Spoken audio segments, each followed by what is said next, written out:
بيان عن مهاجم الأهلي مفقود متغيب من سنين كتير قوي. مواصفاته: مميز في اللعب بالدماغ، صاحب فينش مميز. والصفة الأهم: ما يكونش نفس بداية فلافيو، عشان والله تعبنا. من يجده لنا على أمير توفيق.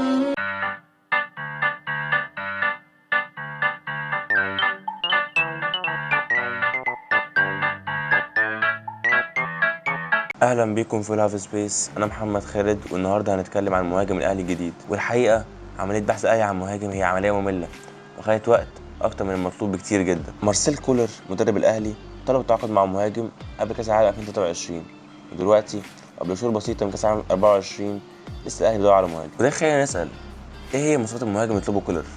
اغلب الصحافه بتتكلم عن ان كولر عاوز مهاجم كويس في الكره العاليه، واظن ده حقيقي، بس هل دي الصفه الوحيده اللي عاوزها كولر؟ ما اعتقدش. في الفيديو ده هنعرف ايه هي صفات المهاجم اللي كولر بيطلبه من خلال المواقف اللي حط فيها مهاجمين الاهلي باستمرار، وبالتالي نقدر نحدد انسب مهاجم بناء على البروفايل المطلوب. انا بشوف ان في 5 صفات مهمين جدا لكولر في المهاجم الجديد: القوه في الهواء، القدره على الاستلام تحت الضغط وحمايه الكوره، التصرف بره المنطقه كويس، السرعه والضغط. طبعا ده جاي الصفات الاساسيه اللي التنفس جوه منطقه الجزاء والفينش. وبناء على الصفات دي هنقيم 3 مهاجمين ارتبط اسمهم بالاهلي في ميركاتو الاخير: ميركسون موليكا، جوستافو سوزا، وجون ايبوكا، ونرشح معاهم اسمين مفاجاه في اخر الفيديو عشان مش هنحكم من حاجه اهو. خلينا نبدا من موليكا ونشوف في كل نقطه من اللي محتاجهم كل في مهاجم جديد. الكره العاليه واحده من اكبر مميزات موليكا الحقيقه. في الحاله دي ده بيبان جدا، يعني في الكره دي موليكا معاه مدافع اطول منه بكتير. موليكا بيعمل ارتقاء كويس جدا، بيطلع فوق المدافع، بيعمل كره بدماغه في المساحه اللي وراه بتروح لزميله. موليكا برضه مميز جدا في استلام الكرة تحت الضغط، بيقدر يستلم الكرة تحت الضغط ويحافظ عليها وما يخسرهاش، دي حاجة مطلوبة. الكرة دي كرة بتلعب طولية من مدافع ستاندرد ليج، بيستلمها موليكا تحت الضغط، يلعبها لزميله اللي قدامه ويحافظ فيها على الاستحواذ. موليكا كمان مميز جدا بره المنطقة، بيقدر يتصرف بالكرة كويس جدا. في الكرة دي مثلا الكرة بتجيله على حدود المنطقة بره، بيعمل كرة سرور لزميله بيوديه في مواجهة الجون بس مبيعرفش يستلمها. ومن مميزات موليكا انه لاعب رانر، بيعرف يجري في المساحة ويضرب دفاع الخصم. الكرة دي كرة مع لاعب بشكتاش، ومونيكا بيتحرك في المساحة، تلعب له الكرة في المساحة ويكون في مواجهة الجون وينفرد بجون اوكسبورج. مونيكا من نوعية المهاجمين اللي مش بيهدى خالص، دايما تلاقيه بيجري ويضغط على دفاع الخصم، دي حاجة مطلوبة في فريق كولر. في الكرة دي مثلا الكرة مع حارس بتاع كلوب بروج، بيعمل سبرنت مونيكا، يضغط عليه، يستعجل يلعب الكرة الطولية عشان يستعد يتصدى رجل الكورة. كمان مونيكا جوه المنطقة لاعب خطير جدا، دايما عنده القدرة انه يهرب من رقابة أي مدافع. في الكورة دي مثلا نلاحظ ان هو هنا مثلا بدأ في العمق عند منطقة الجزاء، بدأ يتحرك بالراحة وببطء ان ازاي يبدأ يبعد عن المدافع. فجأة بتلاقيه عند القائم بعيد بيجيله عرضية يلعبها بدماغه وتكون في وسط الجول. مونيكا فينشر ممتاز، يعني جانب انه بيعرف يتمركز كويس، فكان بيعرف ازاي يستفيد من التمركز ده انه يسجل اجوان. في الكورة دي مثلا هو اتمركز بشكل كويس جدا على القائم البعيد، بتجيله العرضية ويسجل الجون قدام اوكسبورج. من اللقطات اللي فاتت واضح امتلاك مونيكا للجودة المطلوبة في كل النقط، عشان كده هو انسب مهاجم للاهلي وتقييمي ليه 10 من 10، وده بيبرر سعي الاهلي مستمر للتعاقد معاه. تاني اكتر اسم مترشح كمركز المهاجم الجديد للاهلي هو البرازيلي جوستافو سوزا. خلينا نشوف جودة المهاجم البرازيلي في الوقت المطلوب. سوزا مهاجم مميز جدا في الكرة العالية، بيتصرف كمهاجم محطة، بتلاقيه دايما نازل يستلم الكرة من الدفاع عشان يساعد في خروج بالكورة. في اللقطة دي بنشوف كرة طولية من مدافع جيمبوك، بينزل سوزا يستلم الكورة ويلعبها لزميله. سوزا كمان بيستغل قوته البدنية في انه يتفوق على الخصم، فتلاقيه دايما عارف يحافظ على الكرة على ضغط بسهولة. في اللقطة دي مثلا ممكن تلعب الكرة لسوزا، بينزل يستلم الكورة، بيضغط عليه المدافع، لكن هو عارف يحافظ على الكورة، المدافع بيقع على الأرض وهو لسه معاه الكورة يحافظ عليه تحت الضغط. وفي الحقيقة سوزا مش مميز بره المنطقة لأنه ما عندوش المهارة الكافية بالكورة.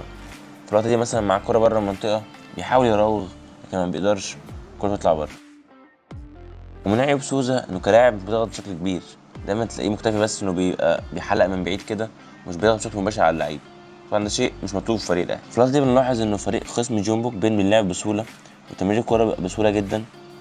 سوزا قريب من الكورة لكنه ما بيضغطش، والكرة بتعدي منه بسهولة، بتتلعب للاعب الوسط اللي وراه وبيتخطى الخصم ضغط سوزا بسهولة.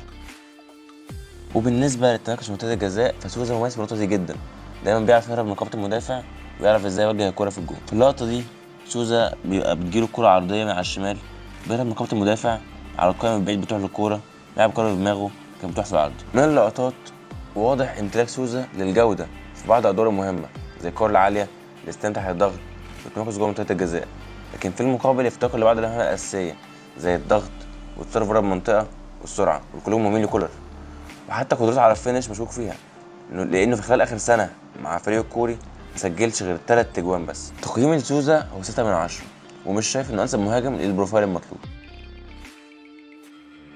في خلال صعوبة الموقف على الاهلي في التعاقد مع مهاجم ظهرت اخبار ترشيح مهاجمين من الدوري وابرزهم ايبوكا. خلينا نشوف مدى جوده ايبوكا مقارنه بالبروفايل المطلوب. هنا مدافع سيراميكا بيلعب كرة عاليه، توصل الكرة عاليه لايبوكا، لكن مدافع اسوان متفوق عليه ياخد الكرة العاليه. هنا كرة مع لاعب سيراميكا على حدود المنطقه بتلعب لايبوكا اللي بينجح يستنى تحت الضغط لعبها بالعرض لزميله على الطرف. هنا كرة مع ايبوكا بره المنطقه لكنه ما بيعرفش يتصرف، بيحاول يلعب تمريره كانت تخبط في لاعب اسوان وتقطع الكرة. هنا لقطة بتوضح جودة ايبوكا في الانطلاق ورا الدفاع. كرة هنا مع لاعب سيراميكا بيلعب له الكورة وواضح ان ايبوكا متأخر على مدافع اسوان، لكن في ظرف بالظبط 3 ثواني بيسبق مدافع اسوان ويعمل انطلاقة وينفرد بجون اسوان. هنا لقطة بتوضح مدى سوء ايبوكا في الضغط العالي. الكرة بتتحرك حوالين ايبوكا من الشمال لليمين للشمال مرة تانية، وتحس ايبوكا في نفس المكان حرفيا. ايبوكا ملوش اي دور حقيقي في الضغط، ده شيء مش مطلوب في فريق كورة. اللقطة دي على تمركز ايبوكا، لاحظ ان ايبوكا مركز في مساحة فيها 4 لعيبة من اسوان، في مقابل في مساحة تانية وتالتة مفيش اي حد من اسوان. بتلعب كورة ايبوكا في المساحة اللي فيها 4 لعيبة من اسوان، بيستلم الكورة لكن طبعا بيكون مضغوط عليه 4 لعيبة مبيعرفش يتصرف. رغم سرعته وقدرته على استمرار الضغط لكن واضح افتقار ايبوكا لاغلبية النقط المطلوبة في فريق الاهلي. عموما تقييمي لايبوكا 5 من 10 وشايف انه مش بجد كفاية ان يكون في الاهلي. وبكده بنكون خلصنا تقييم المهاجمين اللي طلعوا اسمهم بالاهلي، وبيجي الدور على ترشيحات لايف سبيس. انا عارف ان الترشيحين اللي اقولهم هيكون عليهم استغراب، لكن هتشوفوا ان الترشيحين ولهم اسباب منطقيه. اول ترشيح هو سان داونز بيتر شالوليل. طبعا اول رد في دماغك هيكون ان سان داونز اكيد مش هيبيع عشان بينافسهم وكده، لكن من سنتين كانوا عاوزين ينموا فريقهم سيرينو. سان داونز ما كانش عندهم اي مانع يبيعوا بالسعر المناسب، واظن ده نفس الموقف مع شالوليل. ولو كان الاهلي فعلا عرض 5.5 مليون دولار عشان يجيب موليكا، فاظن مبلغ اقل من كده بكتير هيقنع سان داونز انه يبيع شالوليل. ودلوقتي خلينا نشوف شالوليل في النقطه اللي عاوزها كولر من المهاجم الجديد. شالوليل مميز جدا في الكرة العالية. هنا كرة طولية من سان داونز بيكسب شالوليل التحام الهوائي مع عبد المنعم وياخد الكرة العالية. ومن أهم مميزات شالوليل إنه بيحافظ على الكرة ومش بيخسرها بسهولة. في اللقطة دي في التحام مع عبد المنعم بيحافظ على الكرة تحت الضغط، بيحط جسمه ويرجع الكرة لزميله. تصرف شالوليل بره المنطقة مميز جدا. في اللقطة دي الكرة بقى بره المنطقة بيتصرف كأنه جناح، بيعايز اللاعب يتحرك في المساحة بيلعب له الكورة. شالوليل مهاجم رانر ودي حاجة كويسة جدا، لاعب بيقدر يستغل المساحة. في اللقطة دي يشوف المساحة اللي ورا دفاع الأهلي بيعمل انطلاقة فيها وينفرد بجون الشناوي ويسجل الجون الخامس. كمان شالوليل مش مهاجم كسول، دايما تشوفه بيحاول يضغط وياخد الكورة. في اللقطة دي الأهلي بيحاول يعمل مرتدة، شالوليل بيعمل ضغط عكسي ياخد الكورة ويستعيد الاستحواذ لصن. قدرة شالوليل على التمركز والفينش مذهلة جدا.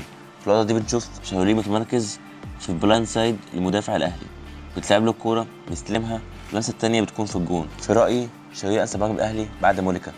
تقييم شالوليل هو 9 من 10، شايف ان هو مهاجم الاهلي المفروض يجيبه لو ما عرفش يجيب موليكا. لكن في حاله الاهلي ما عرفش يجيب موليكا او شالوليل او اي مهاجم هاي بروفايل، كان عندي اقتراح مفاجئ. انا شايف انه مفيش داعي نجيب صفقه مجرد اشتري مهاجم وخلاص.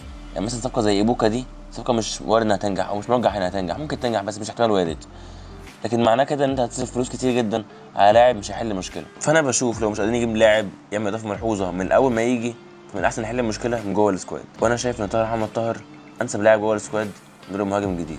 قبل ما تتعصب خليني بس اوضح لك النقطه، ده قائم على ادوار طاهر. انا عارف ان طاهر كجناح مش مقنع، لكن كمهاجم الشيء مختلف تماما. طاهر عنده اغلب الحاجات المطلوبه من كولر عاوز مهاجم كويس في الكره العاليه، طاهر موجود. تسليح على الضغط ويحافظ على الكره بجسمه موجود. يتصرف بره المنطقه هيسد. في السرعه طاهر اسرع لاعب في الاهلي تقريبا.